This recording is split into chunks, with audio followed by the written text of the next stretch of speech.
안녕하세요, 부자이크입니다. 오늘은 경매로 진행되는 다가구에 대해서 설명을 해드리겠습니다. 자, 설명 순서는 이렇게 해드릴 건데요. 먼저 경매로 진행되는 다가구의 장점과 단점에 대해서 알려드릴게요. 그리고 경매 정보지를 보는 순서가 있는데요. 먼저 경매가 취하된 이유에 대해서 알려드릴 건데요. 이 물건 같은 경우는 경매로 취하가 됐습니다. 다만 다시 경매로 나올 가능성이 굉장히 높아요. 그래서 왜 취하됐는지, 그리고 왜 경매로 다시 나올 수밖에 없는 구조인지에 대해서 알려드리겠습니다. 그리고 이 경매 다가구 물건에 대한 요약을 알려드리고요. 그리고 이 다가구 부동산 현황에 대한 부분, 그리고 여러분들이 권리 분석을 할 때 꼭 알아야 하는 임차인의 현황, 그리고 등기부 등본에 대해서 알려드리겠습니다. 또한 다가구에서는요, 경매정보지에서 제공하는 사진들이 있어요. 이 사진에서 꼭 봐야 할 중요한 내용들에 대해서 부자이커가 알려드리고요. 그리고 이 물건을 실제 인터넷 조사와 그리고 전화한 내용에 대해서 설명을 할 수 있는 걸로 마무리를 한번 지어보겠습니다. 경매로 진행되는 다가구에 대한 먼저 장점을 설명해 드리고, 그리고 단점에 대해서 설명해 드리겠습니다. 자, 우리가 경매로 다가구를 관심을 갖게 됩니다. 자, 여러분들이 경매로 다가구를 관심을 가졌을 때 가장 좋은 게 뭐냐? 이 다가구가 경매로 진행됐을 때는 돈을 못 갚거나 여러 가지 빚이 있을 가능성이 높습니다. 그러면 이 다가구에 빚들이 많아요. 빚들이 최소 2개에서 10개까지 될 가능성이 높습니다. 다만 여기에는 말소 기준 권리라는 게 있습니다. 말소 기준 권리에 의해서 이 경매로 진행되는 물건들은 다 없어집니다. 그렇기 때문에 권리 관계가 굉장히 낙찰 이후에 소유권을 가져오면 깨끗해집니다. 정말 더러운 그런 옷가지를 깨끗하게 빨아가지고 새 옷으로 만드는 것 같은 거 있잖아요. 그렇게 깨끗해지는데요. 특히 이 말소기준 권리에 의해서 권리관계가 깨끗해집니다. 그런데 여기서 여러분들이 더 중요하게 봐야 될 게 뭐냐? 권리관계 중에 임차인의 권리도 있습니다. 임차인의 권리라는 거는 이 다가구에 이제 10가구가 있다고 하면요. 여기 살고 있는 임차인들의 이제 대항력이라는 건데요. 이 대항력까지 말소 기준 권리에 의해서 싹 없어집니다. 이 부분이 굉장히 중요한 거예요. 왜냐하면 말소 기준 권리에서 임차인의 대항력까지 싹 없어지기 때문에 여기 다가구 자체가 어떻게 돼요? 처음 그 신축한 것 같이 권리관계가 깨끗해집니다. 그렇기 때문에 여러분들이 무엇을 이용할 수 있냐? 신탁담보대출이라는 걸 이용할 수 있습니다.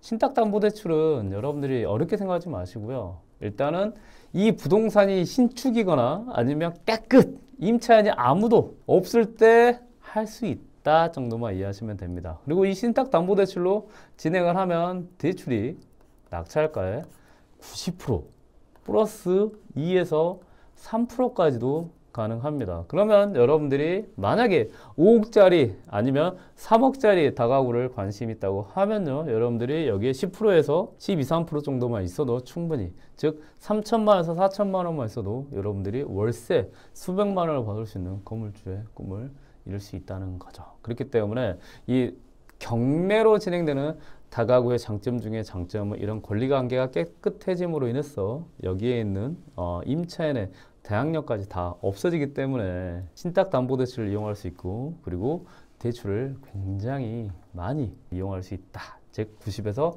93%까지 이용할 수 있다 정도만 알고 계시면 될 것 같습니다. 다만 이런 경매 다가구의 단점이 또 있습니다. 단점이 뭘까요? 그렇죠. 경매로 진행되기 때문에 일반 매매와 조금 다릅니다. 일반 매매라는 거는 중개소에 가서 이 다가구를 사게 되잖아요. 중개소에 다가구를 사면 어떻게 되죠? 일단은 물건을 볼 수 있습니다. 물건을 확인할 수 있고요. 그리고 누가 살고 있는지 확인할 수 있고요. 그리고 이 물건의 상태까지 꼼꼼하게 브리핑을 받을 수 있습니다. 그렇기 때문에 이런 물건에 대한 확인을 직접 해야 되고, 그리고 여러 가지 부분을 여러분들이 꼼꼼하게 확인을 해야 됩니다. 그리고 두 번째는 권리 분석을 해야 돼요. 권리 분석이라는 거는 아까 말씀드린 것이 말소 기준 권리 이후에 사람이 있는지 없는지, 그리고 없어지는지 없어지지 않는지 등을 여러분들이 직접 공부를 해야 되고, 그리고 직접 서류를 열람을 해서 확인을 해야 됩니다. 다만 이런 부분들이 사실 단점이라고 표현을 했지만 단점과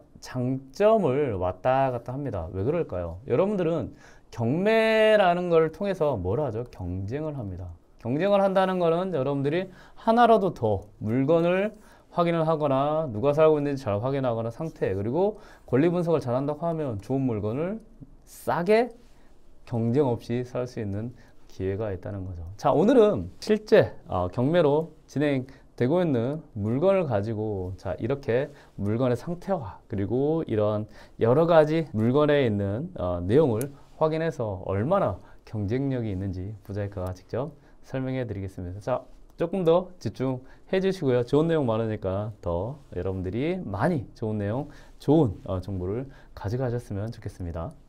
자, 이 물건인데요. 지금 경매로 진행되었다가 이렇게 취하가 되었습니다. 가끔 경매, 다가구든 아니면 경매로 진행되는 여러 가지 물건들이 취하나 변경 등이 되는 경우가 많아요. 이럴 때 왜 취하가 되었는지에 대해서 이곳을 보면 되는데요.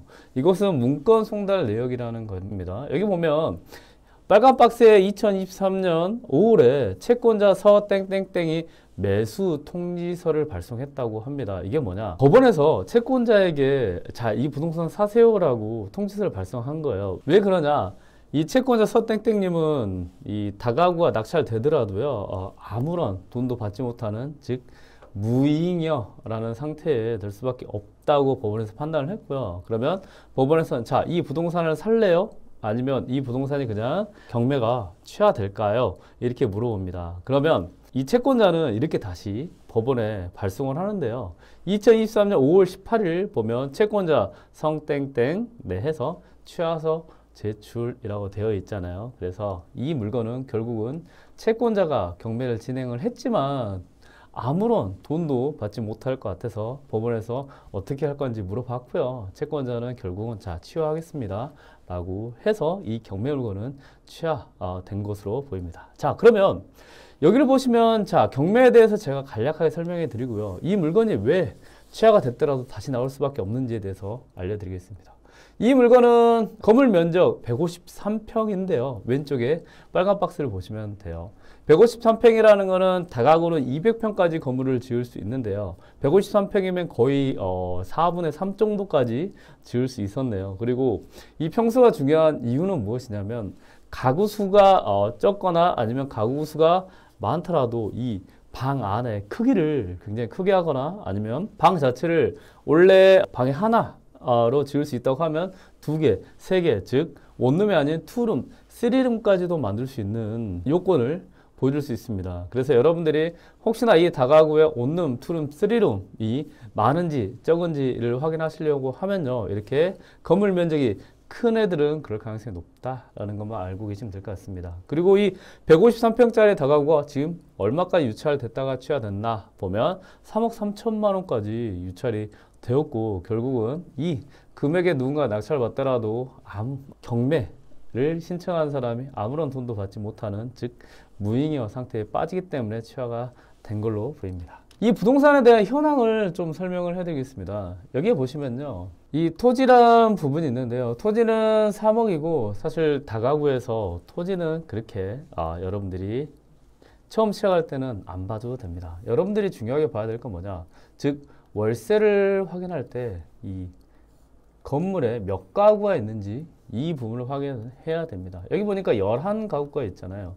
다가구는 19가구까지 지을 수 있습니다. 그리고 아까 말씀드렸던 것 같이 200평까지 건물을 지을 수 있습니다. 그런데 11가구짜리 다가구에 지금 몇 평짜리였죠? 약 150평 건물에 11가구까지 지금 지었다고 하는 거는 이 다가구가 19가구까지 지을 수 있음에도 불구하고 여러 가지 이유, 뭐 주차장 크기가 작거나 아니면 여러 가지 이유로 11가구까지 밖에 지을 수 없었어요. 그러면 어떻게 될까요? 그렇죠. 최대한 이 방 개수를 많이 늘려서 그러니까 한마디로 한 가구에 원룸이 아닌 투룸, 쓰리룸까지 그렇게 구조를 배치했을 가능성이 높다라는 걸 확인하시면 됩니다. 이렇게 평수는 큰데 가구 수가 11가구, 즉 가구 수가 적다고 판단될 때는 뭘 보냐?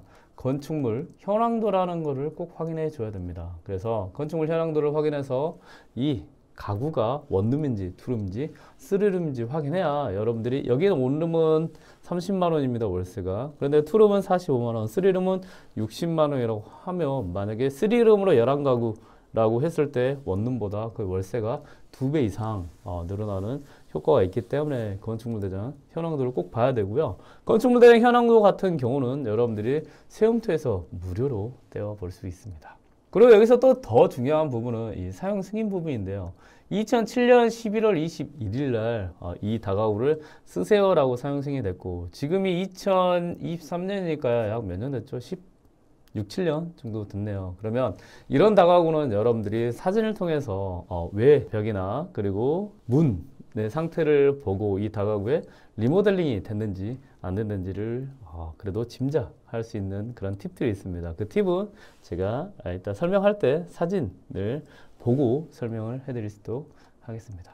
그리고 여기서 보면 이제 현황 위치라는 게 있는데요. 이 다가구 근처에 뭐가 있다. 그리고 이 참고상에 보면 중요합니다. 이 다가구에 어떤 문제점이 있는지 아니면 11가구인데 혹시나 뭐 12가구, 13가구로 만들어졌는지 여러 가지 이 다가구에 대한 내용을 적어놨으니까요. 여러분들 이 참고사항을 꼭 한 번 더 확인해 보시고 혹시 빨간 글씨나 파란 글씨가 있다고 하면 주의하시고 한 번 더 꼼꼼하게 체크한다 정도 확인하시면 될 것 같습니다.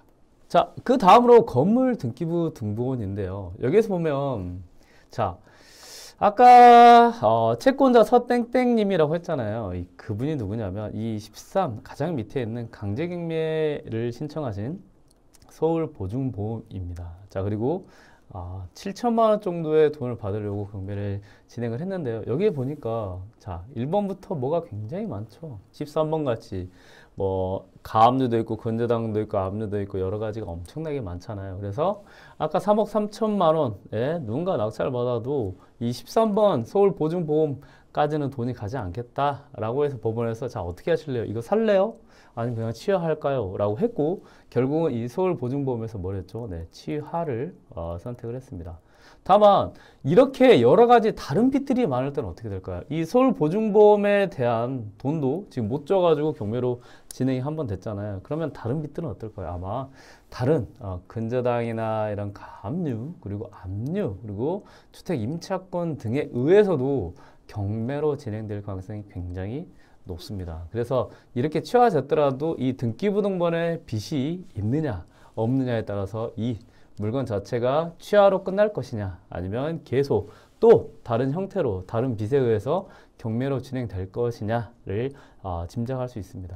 이런 물건 같은 경우는 빚이 너무 많잖아요. 그리고 경매 진행될 정도로 빚을 갚지 못했다고 하면 또 다른 빚에 의해서 경매로 진행될 가능성이 굉장히 높다. 그렇다면 부자일카가 지금 설명해드린 물건에 대해서 귀를 쫑긋 세우고 혹시나 다음에 또 경매로 진행됐을 때 미리 정보를 알아놓고 여러분들이 입찰이나 그리고 조사를 한다고 하면 좋은 물건을 싸게 좋은 가격에 낙찰받을 수 있는 기회를 잡을 수 있지 않을까 생각을 합니다. 여기서 여러분들이 이제 건물 등기부 등본에서 가장 중요하게 봐야 될 것은 이 2번에 있는 근저당 날짜입니다. 이 근저당 날짜가 뭐냐? 말소 기준 권리라는 건데요. 자, 이 근저당 날짜에 의해서 이 경매에 있는 모든 빚과 그리고 모든 임차인의 권리들이 없어집니다. 자, 그럼 한번 보도록 하겠습니다. 여기 보니까요. 아까 말소 기준 권리가 2007년이었잖아요. 그러면 여러분들은 이런 임차인 현황, 임차인 전입세대 열람, 그리고 임차인이 신고한 내역에 의해서 뭘 찾아야 되느냐라고 하면 가장 먼저 전입되어 있는 임차인의 날짜를 확인하면 됩니다. 여기 보니까요. 2019년 1월 4일 부자일카 미리 찾아놨습니다. 2019년 1월 4일이 가장 빨리 전입한 임차인의 전입 날짜였고요. 2007년이 말소기준 권리인 근저당 날짜였습니다. 그러므로 2007년보다 2019년 1월 4일이 가장 더 뒤에 있죠. 그래서 여기에 있는 모든 임차인의 대항력은 없음입니다. 그렇기 때문에 여러분들이 하나도 신경 쓰지 않아도 됩니다. 특히 권리 분석에서요. 자, 그러면 이 물건을 한번 사진을 보고 자, 2007년식이지만 얼마나 오래됐는지, 그리고 여러분들이 혹시 낙찰을 받고 쓸만한지에 대해서 좀 확인해 보겠습니다. 자, 이 사진 보니까 여러분들이 2007년식이지만 여기가 리모델링이 됐느냐 안 됐느냐를 먼저 가장 빨리 확인할 수 있는 곳이 여기 문입니다. 이 대문이라고 하죠. 옛날 말로요. 이 문을 보면요, 2007년에는 자동문이 거의 활성화되지 않았어요. 그냥 여닫이 문으로 열쇠로 문 잠고 이런 식이었거든요. 그런데 이 문이 자동문으로 바뀌었냐 바뀌지 않았냐를 확인하시면 이곳이 리모델링이 됐는지 안 됐는지 확인할 수 있습니다. 그러면 조금 더 크게 확인해 볼 수 있도록 하겠습니다. 자, 여기 보니까요, 여기 이렇게 되어 있죠. 좀 더 크게 확인했습니다. 보니까 약간 자동문 삘이 납니다. 그리고 여러분들이 현장 조사할 때 꼭 이 자동문인지 아닌지를 확인하셔야 됩니다. 그래야 최근에 리모델링이 됐는지 안 됐는지 확인할 수 있겠죠. 그리고 이 자동문에 가보면 이 자동문에도 이 문에 대한 정보가 있어요. 그래서 이 자동문 관련해서 문에 대한 뭐 설치했던 곳이나 이 자동문을 공급했던 곳에 전화번호가 있다고 하면 전화해서 자, 여기가 어디 주소만 알려주면 됩니다. 주소인데요, 이거 언제 자동문이 설치됐나요? 라고 물어보면 그 설치된 날짜가 뭘까요? 리모델링 날짜라는 거를 여러분들이 예측하시면 됩니다. 자, 그러면 조금 더 크게 봐볼게요. 아하, 이제는 알겠네요. 자, 여기에 우리 번호, 누르는 번호가 있고요. 그리고 이게 자동문으로 리모델링이 됐다는 것을 알 수 있습니다. 그러면 비록 2007년식이지만 이 물건은 뭐가 됐다? 리모델링이 되었을 가능성이 높다라는 걸 확인할 수 있습니다. 내관을 좀 더 볼게요. 내관도 보니까 굉장히 깨끗하네요. 그렇죠. 그리고 여러분들이 이런 사진을 봤을 때 이 위쪽을 좀 많이 봐주는 게 좋아요. 굉장히 거무스름하게 막 있었을 때 이런 거는 이제 누수가 돼서 곰팡이 같은 게 폈을 가능성이 높은데요. 이거 같은 경우는 곰팡이라기보다는 이 건물이 그래도 2007년식 천장까지는 보통 리모델링을 잘 하지는 않거든요. 그 계단 위에 있는 천장. 네, 그렇기 때문에 이거는 그냥 때가 묻었다 정도만 생각하시면 되고, 누수는 이렇게 많이 보이지는 않습니다. 그리고 여기에도 보면 이제 누수 흔적이 있다고 하면 여기에 막 물이 흘러내린 흔적 같은 게 있거든요. 그런 게 없는 거 보니까 이 물건은 괜찮다. 건물 상태도 지금 나빠 보이지는 않습니다. 문 상태를 보니까 이제 확실할 수 있을 것 같죠. 자, 이게 어떻게 16년 전에 한 문이라고 생각할 수 있었을까요? 제가 생각할 때 한 3, 4년 전에 리모델링을 하지 않았을까라는 생각이 듭니다. 또 다른 문을 보니까 그래도 리모델링 신경을 많이 썼네요. 타입이 좀 다르죠? 여기와 여기 타입이 다릅니다. 그렇다고 하면 이 물건 같은 경우는 리모델링이 그래도 잘 되어 있다라는 걸 확인할 수 있습니다. 자, 그리고 여러분들이 이제 이 사진 내역에서 보면 더 중요하게 봐야 될 곳이 이곳인데요. 여기에 건축물 대장 현황도라는 게 원래 있어야 됩니다. 자, 현황도라는 게 있어서 이 곳이, 자, 네모나게 가구가 있는데요. 방이, 자, 원룸이 하나, 둘, 그리고 이렇게 거실이 있습니다. 이런 식으로 배치가 되어 있는 걸 확인할 수 있어야 되는데요. 여기는 지금 그런 게 없습니다. 그렇기 때문에 여러분들이 건축물 대장 현황도를 떼서 확인한다고 하면 훨씬 더 여러분들이 월세나 원룸과 투룸과 쓰리룸 월세 가격이 다르니까요. 차이가 많이 납니다. 월세를 조사할 때 여러분들이 시세 조사부터 달라지고요. 그리고 가구 수가 많으면 많을수록 어떨까? 사람들이 이 다가구에 대해서 더 그래서 좋게 평가하고, 그리고 이 다가구 자체를 다음에 살려고 하는 사람도 가구수가 많으면 월세가 많이 나오기 때문에 굉장히 선호합니다. 자, 그러면 여기까지 다가구 관련해서 부자이카가 경매 정보지에 있는 정보를 가지고, 그리고 사진과 그리고 여러 가지 정보를 제공해 드렸었는데요. 자, 이제는 실제로 이 물건에 대해서 인터넷 조사와 전화 임장한 내역을 가지고 설명을 해드릴 수 있도록 하겠습니다. 여기에서 여러분들이 좀 봐야 될 게 뭐냐, 이 전화와 인터넷 조사를 통해서 확인을 했는데요. 자, 건축물 대장 현황도를 실제로 떼어봤습니다. 떼어보니까요, 여기에 이게 중요한 거죠. 원룸이 몇 개고, 투룸이 몇 개고, 쓰리룸이 몇 개라는 거. 지금 아까 11가구였고, 그 다음에 150평이 넘었다고 했잖아요. 그렇다고 하면 여기는 가구수에 비해서 평이 큰 평입니다. 부자이커님, 가구수에 비해서 평이 큰지 안 큰지 어떻게 알 수 있나요? 자, 10가구 기준 100평 정도가 적당하다라고 여러분들이 이해하시면 됩니다. 자, 한번 생각해 볼게요.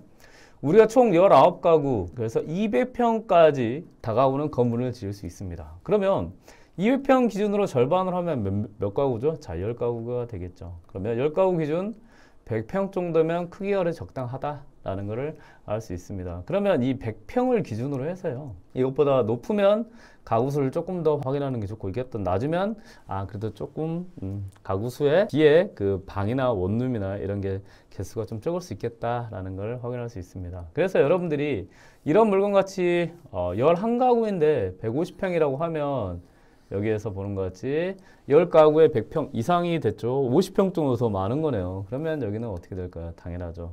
주차장이나 여러 가지 문제에 의해서 가구 수는 늘리지 못했지만 이 가구 안에 있는 방 개수는 많이 최대한 늘렸을 것이다 라는 것을 예측하시면 됩니다. 이렇게 건축물 대장 현황도를 떼서 방이 몇 개인지, 그리고 가구당 그 안에 원룸인지 투룸인지 쓰리룸인지를 확인해야 여러분들이 월세에 대한 부분을 예측하는 게 굉장히 쉬워집니다. 그리고 아까 3억 3천만 원까지가 유찰이 됐었잖아요. 네, 그런데 지금 보면 이제 월세가 300만 원이라고 하면 괜찮지 않나요? 약 1억당 월세 100만 원 이라고 하면 상당히 괜찮죠. 그리고 여기에서 더 조사한 내역들은요, 이 월세에 대한 퍼센테이지를 가지고 얼마 정도에 팔 수 있는가까지도 전화를 통해서 확인을 했습니다. 그래서 그냥 7%에 5.5억 정도 되고 8%에 4.9억 정도 된다 정도만 그냥 여러분들은 알고 계시면 될 것 같습니다. 그러면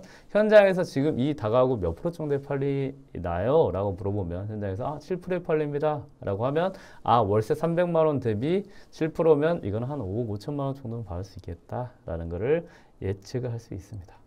그리고 여기서 보시면 이제 매물이 나와 있는데요. 자, 이거는 부동산에서 지금 나온 매물이고 실제로 지금 여러분들이 살 수 있는 그런 매물들입니다. 그래서 자, 몇 년씩이고 월세 얼마고 지금 얼마 정도의 지금 가격이 나와 있다라는 것까지 조사해서 알려드립니다. 그리고 여기서 보면 이제 실거래가라는 거는 얼마 정도의 지금 월세 얼마짜리가 팔렸다라는 거를 조사해서 올려드렸습니다. 자, 여기서 이제 중요한 부분은 이거죠. 이 빨간 글씨로 제가 체크해 드린 부분은 굉장히 중요합니다. 여기서 보면 이제 주변에 대한 부분인데요. 이 수요와 호재 그리고 교통 등이 있습니다.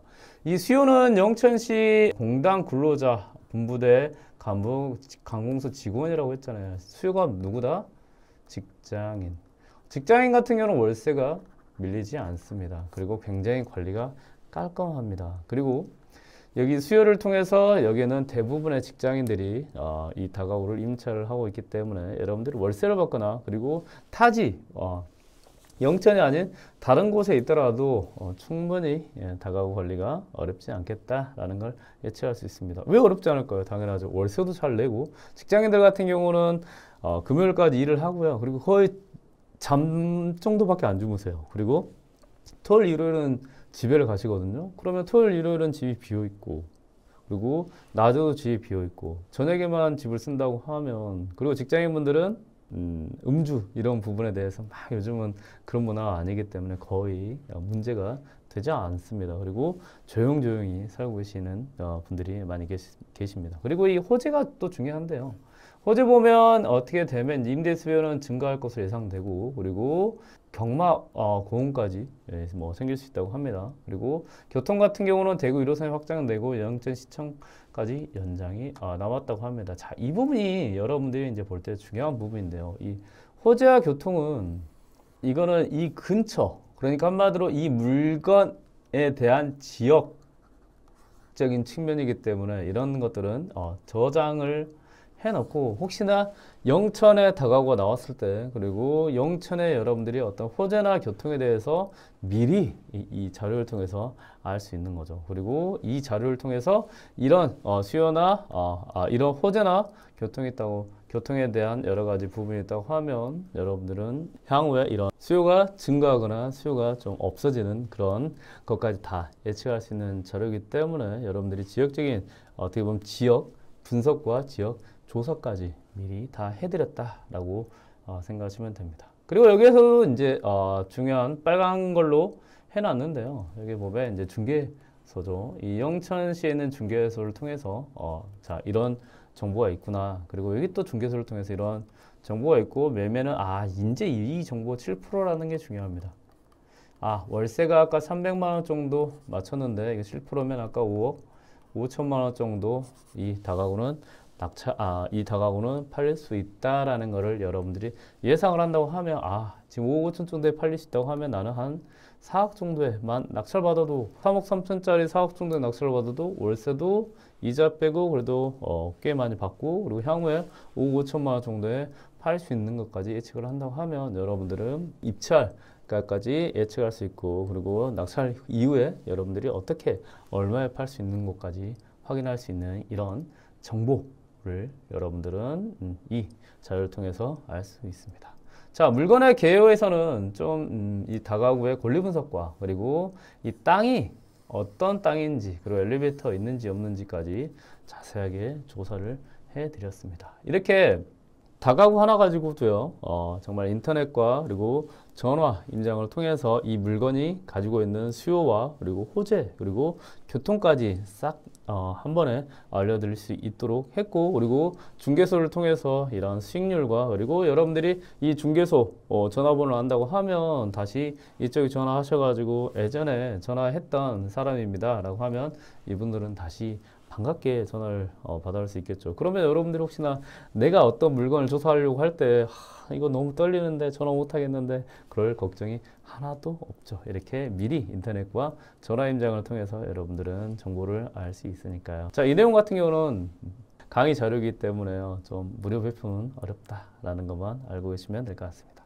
자, 그리고 나서 이제 건축물 대장 현황도에 대해서 한번 팁을 드리려고 가져왔었는데요. 이게 건축물 대장 현황도입니다. 이 현황도는 세움터를 통해서 뗄 수 있고요. 그리고 무료로 뗄 수 있습니다. 그리고 여러분들이 더 좋은 거는 아까 말씀드렸다시피 자, 11가구인데 19가구를 기준으로 해서 19가구가 200평이라고 하면 이거를 절반 나눴을 때 가구 수 대비 평수가 얼마 정도면 크다, 작다라는 걸 확인할 수 있습니다. 크다라고 하면 이 건축물 대장 현황도를 꼭 확인을 해서요. 이 방이 몇 개인지 그리고 자 여기에 문이 몇 개인지 그리고 여기에 거실과 여러 가지 구조는 어떻게 되어 있는지 꼭 확인하시는 것이 좋습니다. 정말 중요한 거는 방 개수이죠. 뭐당 가구 수당 한 가구에 방이 몇 개 있는지 확인하는 것 이것이 가장 중요합니다. 자, 이렇게 건축물 대장은 1층, 2층, 3층 이렇게 떼볼 수 있으니까요. 여러분들이 정보를 가지고 안전하게 입찰도 가능하다 정도만 확인하실 수 있을 것 같습니다. 이렇게 건축물 대장 현황도를 가지고 여러분들이 이제 접근하는 것 그리고 이런 물건에 대해서 특히 다가구는 가구 수가 많잖아요. 그러면 방 개수만 여러분들이 잘 확인을 한다고 하면 좋은 물건을 월세가 더 많이 나오는 그런 물건인지 아닌지 여러분들이 확인할 수 있습니다. 자, 이렇게 물건 하나를 가지고 인터넷과 전화 임장을 해드리는 그런 수업을 지금 모집 중인데요. 자, 부자이커의 베스트 물건 추천반이고요. 지금은 경매 물건을 가지고 다가구부터 소액 투자할 수 있는 물건들까지 부자이커가 전국에 있는 물건을 싹 찾아와서 권리 분석부터 여러 가지 다 설명을 해주는 그런 강의를 모집 중입니다. 저번 물건 추천반 같은 경우는 건물만 11개 낙찰을 받았고 정말 많은 분들이 건물주를 되셨고 경제익자를 이뤘습니다. 자, 지금까지 부자이커가 다가구 물건에 대해서 설명을 해드렸는데요. 자, 그러면 제가 설명해드린 부분에 대해서 한번 요약을 해드릴게요. 이런 경매 다가구의 장점이라고 하면요. 낙찰 후의 권리가 깨끗해집니다. 말소 기준 권리가 있기 때문에 경매 자체에 있는 모든 빚들이 다 없어집니다. 그렇기 때문에 대출이 굉장히 잘 되는 장점이 있는데요. 임차인의 대항력 그리고 임차인의 권리까지 이 말소 기준 권리에 의해서 싹 없어집니다. 그래서 대출이 얼마까지 되느냐? 90%까지 가능합니다. 사실 더 알아보면요. 92, 3%까지도 가능한 케이스가 있는데요. 그만큼 여러분들이 투자금을 조금 들이더라도 이런 건물주의 꿈을 이룰 수 있는 것이 경매 다가구의 장점 중에 장점이라고 생각하시면 됩니다. 다만 이런 경매 다가구의 단점이 또 있는데요. 여러분들이 경매로 접근하기 때문에 물건 조사를 중개소에서 알려주는 일반 매매보다는 더 꼼꼼하고 그리고 잘 해야 됩니다. 그리고 아까 말소기준 권리에 의해서 이런 임차인의 대항력이 있는지 없는지에 대해서 경매 권리 분석을 좀 공부해야, 그리고 이 공부를 통해서 이런 물건 접근해야 더 확실하고 안전하게 투자할 수 있습니다. 그리고 경매지에서 확인하는 사항에 대해서 설명해 드렸는데요. 이 경매 물건이 취하된 이유, 그리고 다시 경매로 나올 수밖에 없는 이유에 대해서 설명해 드렸고요. 이 부동산은 자, 가구 스텝의 평이 작은지 큰지, 그리고 이 가구 스텝이 반개수가 많은지 적은지도 알려드렸습니다. 그리고 이 물건에 대해서 임차인의 전입과 말소기준 권리 선후를 따져서 권리 분석을 해드렸고요. 그리고 정말 중요하게 이 물건의 리모델링이 됐는지 되지 않았는지에 대해서 또 설명해 드렸는데요. 자, 사진을 통해서 이런 부분을 확인할 수 있습니다. 사진에서 보면요, 건물의 외관 및 내관을 통해서 이 물건이 리모델링이 됐는지, 특히 건물 외관에 우리 자동문 하나만 봐도 자동문으로 바뀌었다, 바뀌지 않았다를 통해서 이 리모델링 유무를 확인할 수 있습니다. 그리고 문 상태에서도 또 리모델링을 확인할 수 있겠죠. 그리고 건축물 대장 현황도는 두말하면 잔소리입니다. 여러분들 가구 스텝이 반개수를 확인해서 월세를 많이 받을 수 있는 그런 다가구를 여러분들 걸로 소유해 보시면 어떨까 생각이 듭니다. 그리고 마지막으로는 부자의커, 이런 지금 다가구와 그리고 건물을 추천해주고 여러분들이 건물주의 꿈을 이룰 수 있게 더 안전하게 그리고 투자할 수 있도록 좋은 물건을 찾아서 인터넷과 전화 임장까지 맞춰서 여러 가지 권리 분석까지 설명해 드리는 부자의커의 베스트 물건 추천반에 대한 커리큘럼까지 알려드렸습니다. 자, 오늘 여러 가지 다가구 그리고 경매로 진행된 다가구에 대해서 설명을 해드렸는데요. 자, 오늘 내용 좋았으면 자, 좋아요 부탁드리고요. 자, 이런 좋은 내용 계속 받고 싶으면 구독과 그리고 알림 설정 부탁드리겠습니다. 자, 오늘 다가구에 대해서 많이 배우셨나요? 경매에 대해서 많이 배우셨나요? 그러면 자, 경매에 대한 관심을 놓지 마시고요. 이렇게 물건을 가지고 여러분들이 건물주의 꿈을 꼭 이뤄서 경제역자를 이뤄봤으면 좋겠습니다. 지금까지 부자이커였습니다. 감사합니다.